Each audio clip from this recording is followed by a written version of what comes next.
Hello, everyone, and happy holidays. Welcome back to Long Takes. Today, we're going to be covering a topic that absolutely nobody asked me to cover: Goku versus Santa Claus. I'm going to be completely honest. Unlike other topics, there is literally no real narrative connection connecting these characters to each other, but I still think it's a pretty fun topic to cover how powerful some versions of Santa are actually across fiction. Before we get into the topic, comment down below if you think Santa is getting smacked by the Super Saiyan or if Goku is getting the Kris Kringle crap kicked out of him. As we'll be spending a lot of time on Santa, let's quickly just begin with Goku. We'll be using the Super manga and anime versions of Goku semi-interchangeably and a composite version of Santa, at least the versions that I'm personally aware of. If there's some random, 3-chapter webtoon in which Santa is an omnipotent, outer-versal being or something, I don't know about it, and I'm not going to be considering it here. It's absolutely and pretty much been done to death at this point in dozens, if not hundreds of videos, but Goku at the bare minimum has the AP to destroy the universe since Battle of Gods. There are arguments that he's had it earlier than that, but for the sake of this video, we're just going to take the absolute lowball minimum of when you can call him universal. Since then, he's gotten many multiplayer stronger than that over the course of Super. It's a complete waste of time trying to assign an exact value to this level of power. If you want to say tens, hundreds, millions, billions of times universal, knock yourself out.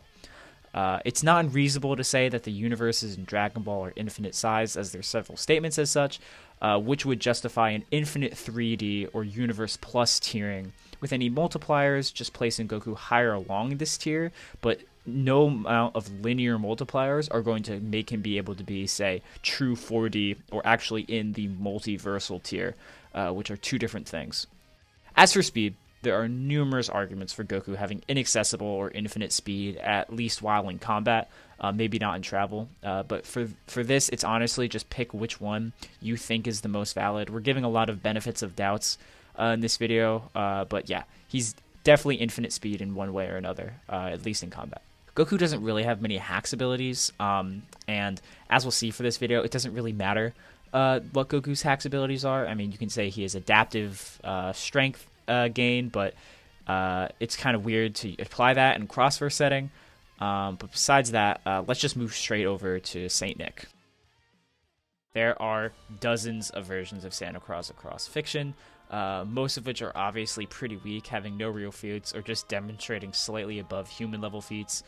Most of them are losing to Kid Goku even from the first chapter, unfortunately, as most of them probably can't hit harder than a bullet can.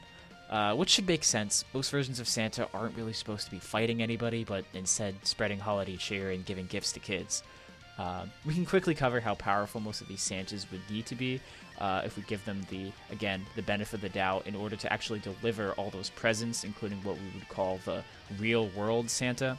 While calculations may vary, most place him, or rather his sleigh, around the massively hypersonic plus tiering, if he was able to fly to all these houses in a given time frame.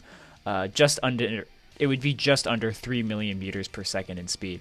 If we give him the benefit of the doubt and assume that he's able to react to each house he needs to stop at, then we can say that his reaction speed is also that fast. However, this general lore of Santa that everyone kind of agrees on has no sort of AP or durability implied anywhere, unfortunately. So, sure, he might be able to react to lightning speed Kid Goku at some point, but eventually he's still getting one shot either way just by Chapter 1 Goku's punch.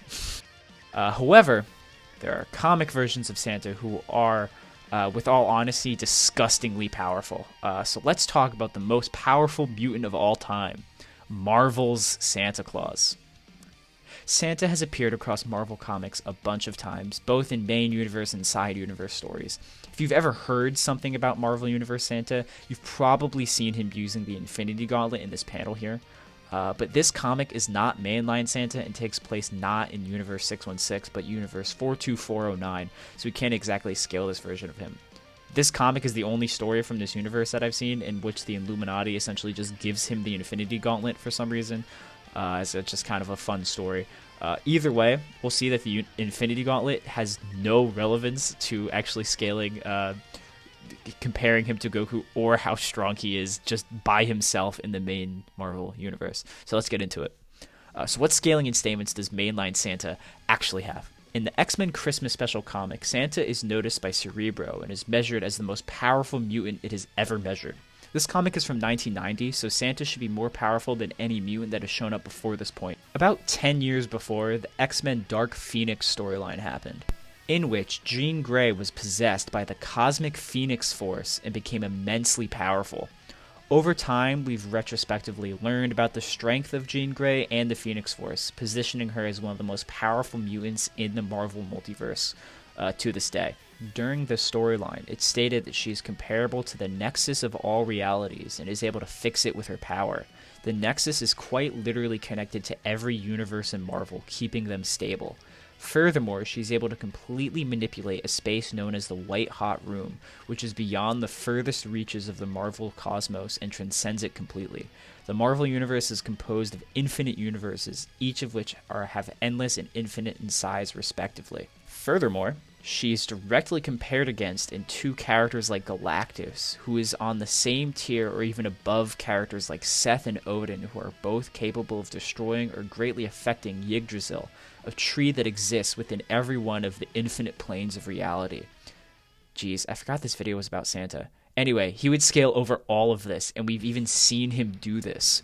In the Gwenpool holiday special, Santa casually warped reality so that he never existed and turned Galactus into the new Santa Claus. No other characters were shown being aware of this, especially Galactus, meaning Santa's reality warping surpasses the perception of a character who could literally witness infinite timelines and universes, while also potentially being able to wield the power to massively affect or destroy them. In short, Santa is an absolute monster, both within his universe as well as pretty much any other fictional verse. I'm being dead serious when I say this, but Santa Claus Solo is your favorite verse. So what would happen if Goku and Santa were to actually fight? While Goku would probably one-shot 99% of all Santas, he would be an insignificant speck compared to the god that is Marvel Santa, but only if it's on Christmas. You see, Santa only gets his true powers when it's actually on Christmas, being far weaker every other day of the year. 364 days out of the year, Goku would defeat Santa with ease, but on December 25th, Goku doesn't stand a chance. All of this was ignoring DC Santa Claus, who is implied to be a being that even Darkseid couldn't beat. But scaling DC is a whole separate can of worms that I didn't want to stack on top of the beatdown that Goku was already receiving. So, thank you all for watching, and once again, happy holidays. See ya.